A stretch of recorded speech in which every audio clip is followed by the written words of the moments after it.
Hola jóvenes, buenos días, tardes, noches, dependiendo en el horario en que estén viendo este video. Vamos a comenzar con un nuevo tema el día de hoy, paso de la filosofía medieval al Renacimiento. Y el tema filosofía medieval, cambio de postura filosófica medieval a la renacentista. Primero vamos a ver de manera breve el concepto de renacimiento. Fue un periodo histórico que abarca los siglos XV y XVI, en el cual se suscitaron grandes transformaciones estéticas, intelectuales, científicas y culturales que marcaron el fin del oscurantismo que prevaleció durante la Edad Media y a su vez fueron una transición hacia la Edad Moderna. Dentro del Renacimiento tenemos el nacimiento del humanismo, que fue un movimiento intelectual entre los siglos XV y XVI que reivindicaba el pensamiento racional propuesto en las antiguas civilizaciones griega y romana. Vamos a ver en un cuadro comparativo algunas de las características del Renacimiento y del humanismo. Vamos a empezar a explicar un poquito. Lo que hay que tener en cuenta aquí es que no es tanto comparar como si tuvieran diferencias, sino más bien debemos tener presente que el Renacimiento da origen al humanismo. Venimos de una etapa de la vida llamada oscurantismo, como lo vimos en la diapositiva anterior. Oscurantismo se refiere a que fue una parte oscura de la historia en el sentido de que las ciencias, la filosofía y las artes, todo eso iba enfocado hacia Dios y había una represión enorme para lo que fuese diferente a la religión. Si alguien pensaba diferente a lo que la iglesia decía, podía ser incluso asesinado. Renacimiento, como ya lo vimos, es entre el siglo XV y el siglo XVI. Se habla de un antropocentrismo. Esto quiere decir que es el hombre el centro de todo. Ya no es Dios, ahora es el hombre. El hombre visto como un ser humano. Empieza el auge de las artes, la ciencia y la filosofía más allá de las cuestiones religiosas. Se cambia incluso el modo de gobierno. Hablamos de un feudalismo medieval donde el monarca le regala tierras a personas a las que les debe favores y estos se llaman señores feudales, que están a cargo de esas tierras y tienen vasallos. En el sentido de la burguesía, aquí los que mandan son aquellos que tienen dinero. Ya no hablamos de títulos de nobleza, sino de las personas con el mayor poder adquisitivo, que regularmente son los comerciantes. En el humanismo se habla de rechazo al dogma religioso. Ya no es solo creer porque creo y tengo fe.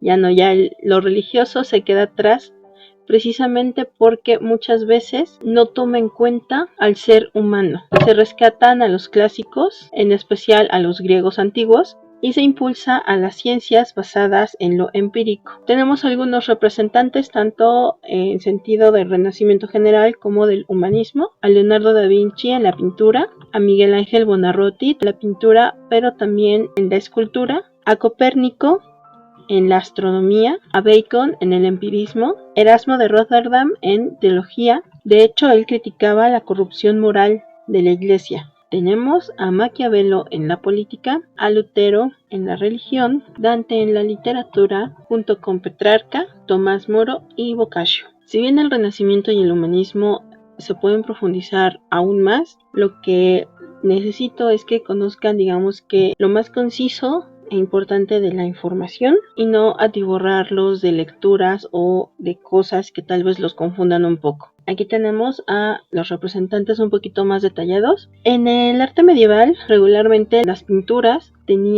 no tenían buenas proporciones en el sentido de parecerse a lo humano. Sí, incluso había algunas pinturas donde las posiciones que tenían no concordaban con algo que el ser humano pudiese hacer. Uno de los aportes de Leonardo da Vinci fue precisamente El hombre de Vitruvio, que nos muestra las proporciones ideales del ser humano. Leonardo da Vinci recurría a usar cadáveres, lo cual estaba mal visto por la iglesia, y los abría para estudiar cada uno de los músculos, y gracias a eso podemos utilizar proporciones adecuadas. Aquí tenemos, por ejemplo, una escultura que es Laoconte y sus hijos, por Miguel Ángel Buonarroti, que él pintó la Capilla Sixtina y fue uno de los más reconocidos artistas de su época. Con Copérnico, decían que él detuvo el sol y movió la tierra. Antes se creía que la tierra era el centro del universo y todos los demás planetas giraban alrededor de ella, incluyendo el Sol. Con Copérnico eso cambia, hace que el Sol sea el centro y que la Tierra sea parte de lo que gira a su alrededor, lo cual también iba en contra de los pensamientos de la Iglesia y por tanto la Iglesia estaba en contra de Copérnico. Con Francis Bacon tenemos uno de los aportes más interesantes, que fue el método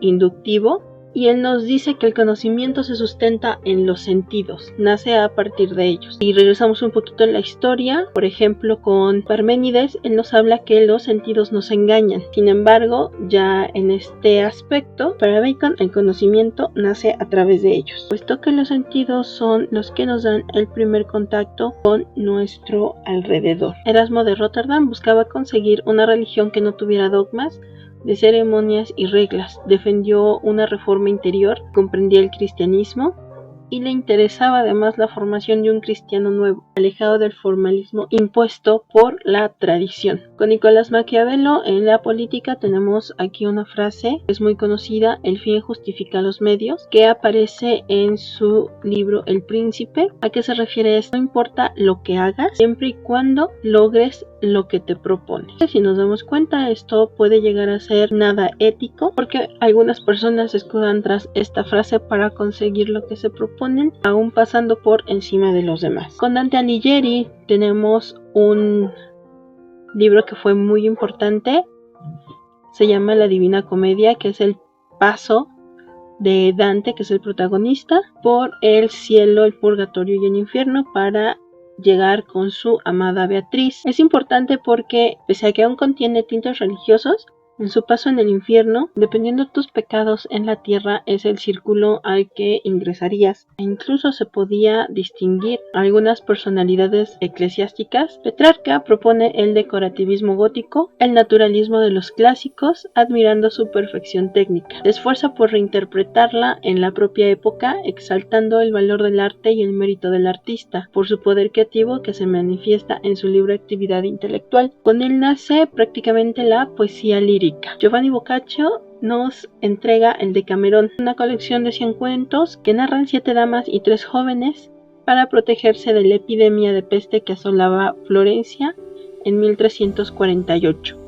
Ellos se refugian en la villa que está a las afueras de uno de ellos. De tiempo en tiempo van cambiando de lugar y también de temas a relatar cada noche. Esta obra es importante porque refleja parte del ser humano que en la época medieval no se permitía. En el Decamerón se puede hablar de temas como es la infidelidad, ya sea del hombre a la mujer, de la mujer al hombre, los engaños de los curas hacia sus fieles, ya sea para abusar de las mujeres o incluso para ponerle los cuernos al hombre con su mujer, pero de mutuo acuerdo. O incluso había parejas que se engañaban entre ellos. El hombre engañaba a la mujer pensando que la mujer no sabía, pero esta engañaba al hombre y todo era un revoltijo. Ese tipo de cosas no estaban bien vistas en la época medieval, pero con el Renacimiento todo ese tipo de temas ya no son tan tabú. Con Tomás Moro tenemos la utopía. ¿Qué significa utopía? Es aquello que para ti es perfecto y en el sentido, por ejemplo, de una nación, que es el caso de este libro, es la nación perfecta. Nos habla de una comunidad pacífica que establece la propiedad común de los bienes, o sea, todo es de todo. No existe la propiedad privada y las autoridades en esa ciudad son determinadas mediante el voto popular. Obviamente que hay importantes diferencias con respecto a las democracias del siglo XX, pero era un inicio para las mismas. Por esta clase es todo, muchachos. Cualquier pregunta, duda, comentario, ya saben, por WhatsApp de 7 de la mañana a 8 de la noche, del lunes a sábado, ya sea con respecto a los contenidos o a las actividades. Cuídense mucho, protéjanse, no olviden usar su cubrebocas siempre que vayan a salir. Si necesitan que hagamos alguna videoconferencia, nos ponemos de acuerdo y la hacemos sin problemas. Reitero, cuídense mucho. Adiós.